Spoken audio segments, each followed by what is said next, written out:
Martial Peak Novel 3470. Setelah dengan keras menegur Boya dan memaksanya kembali, Yang Kai menoleh untuk melihat Li Siqing. Hanya untuk melihatnya duduk di sudut terdalam tempat tidur.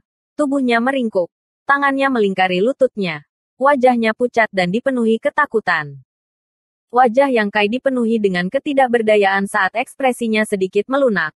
Di masa depan, jangan bergaul dengan iblis itu. Dia tidak baik. Li Siqing mundur lebih jauh dan mengangguk tanpa terasa. Melihatnya seperti ini, Yang Kai tahu dia tidak mengingatnya. Di matanya, dia adalah penjahat terbesar di dunia. Dan dia tidak baik untuk berbicara buruk di belakang orang lain. Jadi dia hanya bisa berhenti. Merenung sejenak, Yang Kai mengeluarkan Space Spirit Bat dan berkata, "Jika kamu menghadapi bahaya, aktifkan hukum di manik ini dan itu akan melindungi kamu." Tidak mungkin baginya untuk mengawasi Li Siqing sepanjang waktu. Terutama karena masih banyak hal yang harus dia urus. Dia akhirnya berhasil menyelamatkannya dari Blood Fighting Pit. Jadi dia tidak bisa membiarkan apapun terjadi padanya. Satu Space Spirit Bat sudah cukup untuk memastikan keselamatannya. Selama reaksinya tidak terlalu lambat dan dia menghadapi bahaya yang tak tertahankan, dia bisa menggunakan manik ini untuk berteleportasi ke sisi Yang Kai. Tentu saja, ini dengan premis bahwa dia berada di benua yang sama dengan Yang Kai. Namun, Yang Kai memperkirakan bahwa peluangnya menggunakan manik-manik ini tidak terlalu tinggi. Sekarang benua Cloud Shadow berada di bawah kendalinya. Tidak ada yang berani melanggar perintahnya. Setelah memberikan instruksi, dia mengabaikan reaksi Li Siqing dan melangkah keluar. Di belakangnya, Li Siqing menatap Yang Kai dengan ekspresi rumit. Ragu-ragu untuk waktu yang lama sebelum menyingkirkan manik-manik itu. Pada saat ini, Yang Kai dan He Yin sedang mengendarai kereta kepala harimau menuju arah tertentu dari benua Cloud Shadow. Setengah hari kemudian, jauh di atas hutan belantara, kereta kepala harimau berhenti. Yang Kai dan He Yin turun dari kereta dan melihat sekeliling. "Apakah kamu yakin itu ada di sini?" He Yin juga menoleh dan melihat sekeliling untuk sementara waktu. Tampaknya mencoba untuk menentukan posisinya. Setelah beberapa saat, dia datang ke suatu tempat di kehampaan dan berkata, "Ini di sini." Yang Kai sedikit mengangguk. Hukum luar angkasa di sekitarnya berfluktuasi dengan liar saat dia menutup matanya untuk merasakan sesuatu. He Yin menatapnya dengan rasa ingin tahu. Matanya yang cerah berkedip dengan cahaya aneh. Tapi dia tidak berani mengganggunya dan hanya menunggu. Setelah 1 jam, Yang Kai membuka matanya dan perlahan menggelengkan kepalanya. Melihat suara itu, dia bertanya, "Kapan gerbang dunia ini menghilang dan di mana terhubung?" Sebelumnya, dia telah mencari informasi tentang gerbang dunia benua Cloud Shadow dan memastikan bahwa apa yang dikatakan Bai Zuo benar. Benua Cloud Shadow awalnya memiliki 5 gerbang dunia yang terhubung ke 5 benua yang berbeda. Tetapi dalam 1000 tahun terakhir, 4 gerbang dunia telah menghilang satu demi satu. Hanya menyisakan satu yang terhubung ke benua dataran biru, hampir mengisolasi benua Cloud Shadow. Jika dia ingin melakukan pekerjaan dengan baik, dia harus mengasah alatnya terlebih dahulu. Jika dia ingin melindungi gerbang dunia terakhir, dia harus terlebih dahulu melihat 4 gerbang dunia yang telah menghilang. Paling tidak, dia harus memiliki kepercayaan diri. Akan lebih baik jika dia bisa mengetahui alasan hilangnya mereka. Bahkan jika dia tidak bisa mengetahuinya, dia setidaknya harus menemukan beberapa petunjuk. Namun, meskipun dia baru saja menggunakan kekuatan penuhnya, dia masih gagal mendapatkan apapun. Tidak ada yang aneh tentang tempat ini. Dan jika bukan karena konfirmasinya dan fakta bahwa semua informasi yang dia kumpulkan sebelumnya menunjukkan bahwa memang ada gerbang dunia di sini, Yang Kai akan curiga ada sesuatu yang salah. Suara He Yin melanjutkan. Gerbang dunia di sini pertama kali menghilang sekitar 1000 tahun yang lalu. Dan tanda-tanda sebelum menghilang mirip dengan gerbang dunia terakhir sekarang. Keduanya menunjukkan tanda-tanda ketidakstabilan. Awalnya, itu bisa mengarah ke benua api darah. Berhenti sejenak. Dia bertanya, apakah Great King menemukan sesuatu? Meskipun dia tahu dari penampilan Yang Kai barusan bahwa ada sedikit harapan, dia tidak bisa menahan diri untuk bertanya. Tetapi yang membuatnya kecewa, Yang Kai menggelengkan kepalanya. "Saya tidak menemukan apapun. Ayo pergi ke tempat berikutnya." Mengangkat tangannya untuk memanggil kereta kepala harimau. Heiyin secara alami tidak keberatan dan menaikinya dengan Yang Kai untuk membimbing mereka. Setengah hari kemudian, mereka berdua tiba di atas wilayah laut. Di bawah mereka, ombak naik dan turun, bergulung-gulung sejauh mata memandang. Sama seperti sebelumnya, Yang Kai memejamkan mata dan memfokuskan indranya sambil menunggu dengan tenang. Setelah beberapa saat, alis Yang Kai naik dan ekspresi terkejut muncul di wajahnya. Fluktuasi hukum luar angkasa di sekitarnya menjadi lebih ganas dan Heiyin menjadi lebih fokus pada Yang Kai. Melihat ini, ekspresinya tidak bisa menahan gemetar ketika dia menyadari bahwa Yang Kai pasti telah menemukan sesuatu. Pada saat berikutnya, dia melihat Yang Kai tiba-tiba membuka matanya dan melihat ke arah kekosongan di depannya dengan ekspresi serius. Kekuatan luar angkasa di sekitar tubuhnya mulai bubar saat dia tiba-tiba mengulurkan tangannya. Kecepatan di mana kedua tangan didorong ke depan sangat lambat, seolah-olah ada perlawanan besar dalam kekosongan. Yang lebih mengejutkan adalah bahwa setelah mendorong setengah kaki ke depan, tangan Yang Kai tiba-tiba menghilang, seolah-olah mereka telah bergabung ke dalam kehampaan. Ekspresi Heiyin tidak bisa membantu menjadi serius. Kekuatan-kekuatan luar angkasa sebenarnya sangat dalam. Segera setelah itu, dia mendengar Yang Kai berteriak, "Buka!" Ditemani oleh teriakan ini, Yang Kai mendorong tangannya ke samping dan pada saat berikutnya, kekosongan tampak terkoyak dan retakan muncul di depan matanya.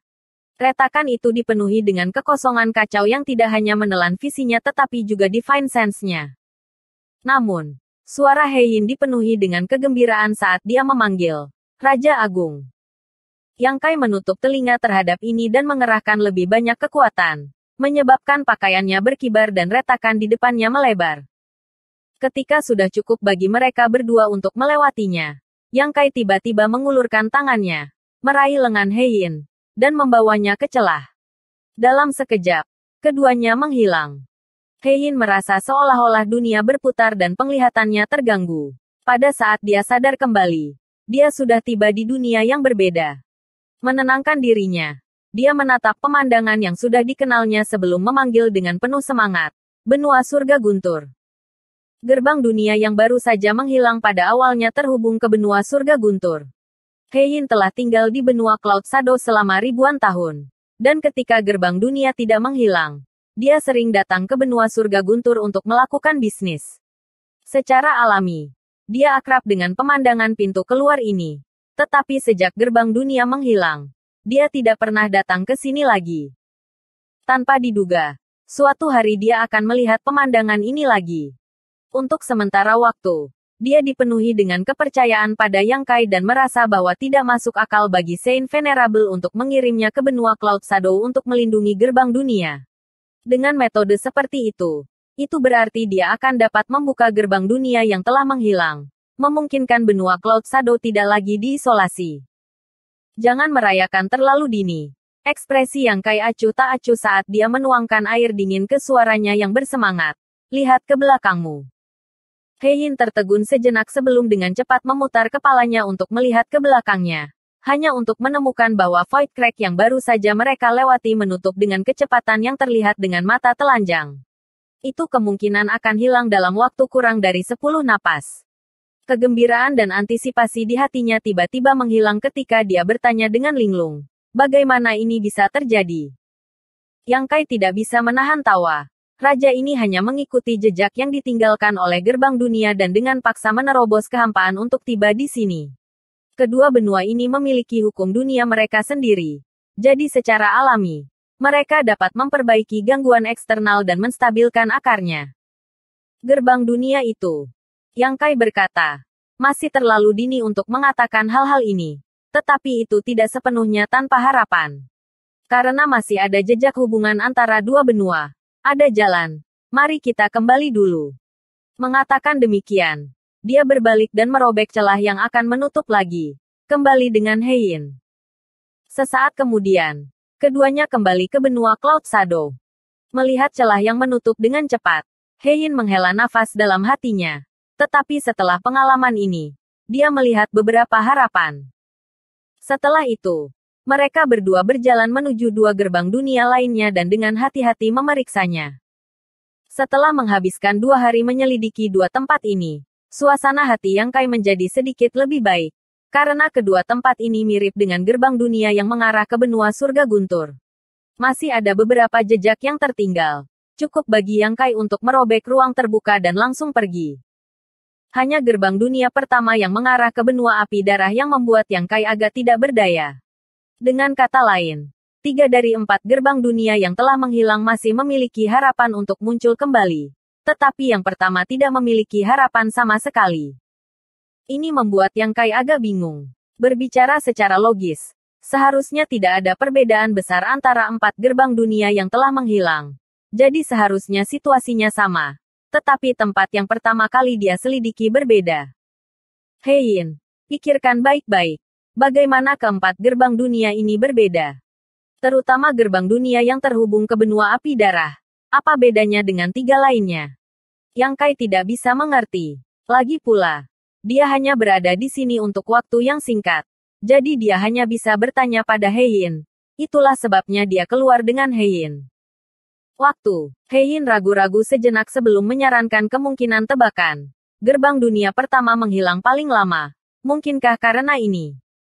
Ini hanya 1000 tahun. Tapi itu bukan tidak mungkin. Apalagi, Yang Kai mengerutkan kening. Hein terus merenung sejenak sebelum menatap Yang Kai dan berkata, benar, benua api darah telah menghilang. Gerbang dunia yang terhubung ke benua Cloud Shadow adalah gerbang dunia terakhir yang dimilikinya. Yang Kai tidak tahu apakah harus tertawa atau menangis. Mengapa kamu tidak mengatakan sesuatu yang begitu penting sebelumnya? Jika dia tidak salah, inilah alasan mengapa jejak gerbang dunia benar-benar menghilang. Bahkan benua api darah telah menghilang. Jadi bagaimana mungkin jejak gerbang dunia tetap ada? Suaranya terdengar agak canggung. Aku lupa. Yang Kai menggelengkan kepalanya tanpa berkata-kata. Tetapi dia tidak menyalahkannya. Karena dia telah menemukan alasan di balik ini. Sisa masalah ini mudah ditangani. Untuk mempertahankan gerbang dunia, Yang Kai setidaknya harus mencari tahu bagaimana itu bisa terus ada. Berbicara secara logis, hal semacam ini seharusnya sudah dihaluskan oleh hukum dunia sejak lama. Tetapi kenyataannya, di banyak benua di wilayah iblis, setiap benua memiliki lebih atau kurang gerbang dunia. Setidaknya 2 atau 3. Paling banyak selusin. Itu sangat aneh. Karena itu, apapun yang terjadi, dia harus melakukan perjalanan ke satu-satunya gerbang dunia yang masih hidup. Pertama, dia harus menyelidikinya secara menyeluruh. Dan kedua, dia bisa menggunakan gerbang dunia yang tidak stabil untuk memahami kekuatan ruang. Jika dia bisa meningkatkan hukum luar angkasa lebih jauh, itu tentu saja yang terbaik. Bersambung.